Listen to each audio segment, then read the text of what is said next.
यहूदी। दोस्तों, माना जाता है कि ईसा मसीह से लगभग 3000 वर्ष पहले अर्थात महाभारत के युद्ध के बाद अस्तित्व में आए थे यहूदी। यहूदी धर्म के कुल 12 कबीले थे, जिनमें से एक कबीला खो गया था। माना जाता है कि उन 12 कबीलों में से एक कबीला कश्मीर में आकर रहने लगा था और धीरे धीरे वह हिंदू तथा बौद्ध संस्कृति में घुल मिल गया। आज भी उस कबीले के वंशज हैं, लेकिन अब वे मुसलमान बन गए हैं। हालांकि इस पर शोध किए जाने की आवश्यकता है। हेलो दोस्तों, मेरा नाम है प्रद्युमन तोमर और आपका स्वागत है हिस्ट्री ऑफ इजराइल के सेकंड पार्ट में। दोस्तों, जैसा कि आपने पार्ट 1 में देखा, हजरत मूसा ने कैसे ईश्वर द्वारा दिए गए 10 आदेशों का पालन करके कैसे यहूदियों को गुलामी से आज़ाद कराया और उनको उनके देश वापस पहुंचाया। और जैसा कि आपने देखा, ईसाई और इस्लाम धर्म का उदय होने के बाद यहूदियों के बुरे दिन प्रारंभ हो चले थे और इस्लाम पूरे अरब जगत का धर्म बन चुका था। तो आइए शुरू करते हैं। Let's go to mythical zone.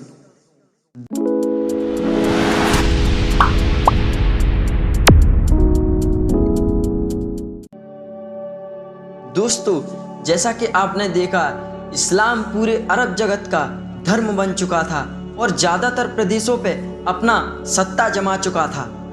इसके बाद 11वीं शताब्दी के अंत में शुरू हुई यरूशलेम सहित अन्य इलाकों पर कब्जे के लिए लड़ाई।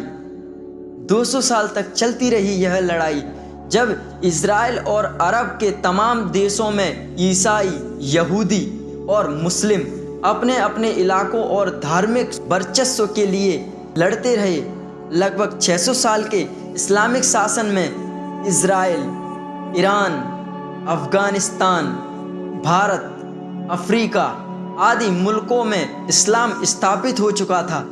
लगातार जंग और दमन के चलते विश्व में इस्लाम एक बड़ी ताकत बन गया था। इस जंग में कई संस्कृतियों और दूसरे धर्म का अस्तित्व मिट चुका था। फिर आए 17वीं सदी में इस्लाम विरुद्ध ईसाई। दोस्तों, 17वीं सदी की शुरुआत में विश्व के उन बड़े मुल्कों में इस्लामिक शासन का अंत शुरू हुआ जहां इस्लाम स्थापित किया जा रहा था।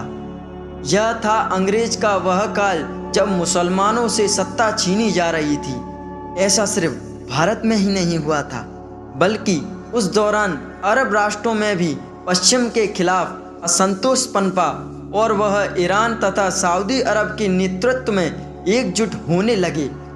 बहुत काल तक दुनिया 4 भागों में बटी रही: इस्लामिक शासन, चीनी शासन, ब्रिटेनी शासन और अन्य।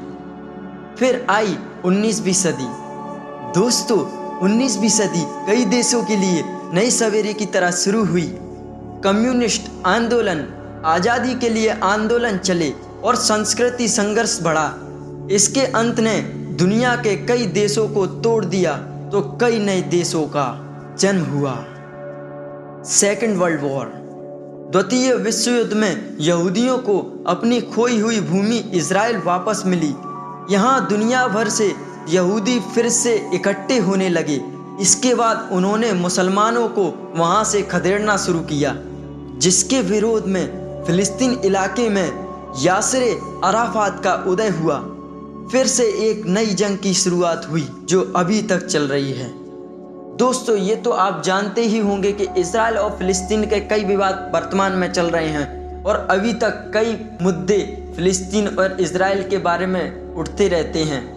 इज़राइल के 4 प्रमुख क्षेत्र हैं। दोस्तों, इज़राइल के 4 प्रमुख क्षेत्र हैं: तेल अबीब, यरूशलेम, हैफा और बियरशेब। यरूशलेम इज़राइल का सबसे बड़ा शहर है। यरूशलेम को इब्रानी में यरूशलाइम और अरबी में अल कुदस कहा जाता है। इसे जेरूसलाम भी कहते हैं। मध्य पूर्व का यह प्राचीन नगर यहूदी, ईसाई और मुसलमानों का संगम स्थल है। तीनों धर्मों के लोगों के लिए इसका अति महत्व है, इसलिए यहाँ पर सभी अपना कब्जा बनाए रखना चाहते हैं। फिलिस्तीन इसे अपना राजधानी बनाना चाहता है और इज़राइल अपनी। इज़राइल का एक हिस्सा है गाजा पट्टी और रामसल्ला जहां फिलिस्तीन मुस्लिम लोग रहते हैं, इसे स्वतंत्र देश घोषित कर रखा है। फिलिस्तीनी लोग यरूशलेम को इज़राइल के कब्जे से मुक्त कराना चाहते हैं। दोस्तों, गाजा पट्टी एक छोटा सा फिलिस्तीन क्षेत्र है। यह मिस्र के और इज़राइल के मध्य और भूमध्य तट पर स्थित है। फिलिस्तीन अरबी और बहुसंख्य मुस्लिम बहुल इलाका है। इस पर हमास द्वारा शासन किया जाता है, जो इज़राइल विरोधी समूह है। वो यूं क्योंकि फिलिस्तीन और कई अन्य मुस्लिम देश इज़राइल को यहूदी राज्य मानने से इनकार करते हैं। 1947 के बाद जब यूएनए ने फिलिस्तीन को एक यहूदी और एक अरब राज्य में बांट दिया था, जिसके बाद से फिलिस्तीन और इज़राइल के बीच संघर्ष जारी है, जिसमें एक अहम मुद्दा जूइश राज्य के रूप में स्वीकार करना है, तो दूसरा गाजा पट्टी है, जो इज़राइल के स्थापना के समय से ही इज़राइल और दूसरे अरब देशों के बीच संघर्ष का कारण साबित हुआ है। दोस्तों, ये तो आप जानते ही होंगे कि अरब कंट्रीज़ इज़राइल से अभी भी दुश्मनी रखती हैं और इज़राइल देश को ख़त्म करना चाहती हैं। इज़राइल देश चारों तरफ से अपने दुश्मनों से घिरा है, फिर भी इज़राइल देश का कोई आज तक बाल बाका भी नहीं कर सका। इज़राइल की वायुसेना दुनिया में चौथी नंबर की वायुसेना है। यह किसी भी हमले की सूरत में न सिर्फ जवाब देने में सक्षम है, बल्कि किसी भी दुश्मन को पल भर में तहस नहस करने के लिए क्षमता रखते हैं। सिर्फ अमेरिका, रूस और चीन ही उससे आगे हैं।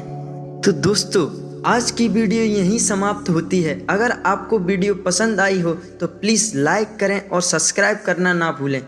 अगर आपको इसका पार्ट 3 चाहिए तो प्लीज़ कमेंट बॉक्स में कमेंट करके ज़रूर बताएं। जय हिंद, वंदे मातरम।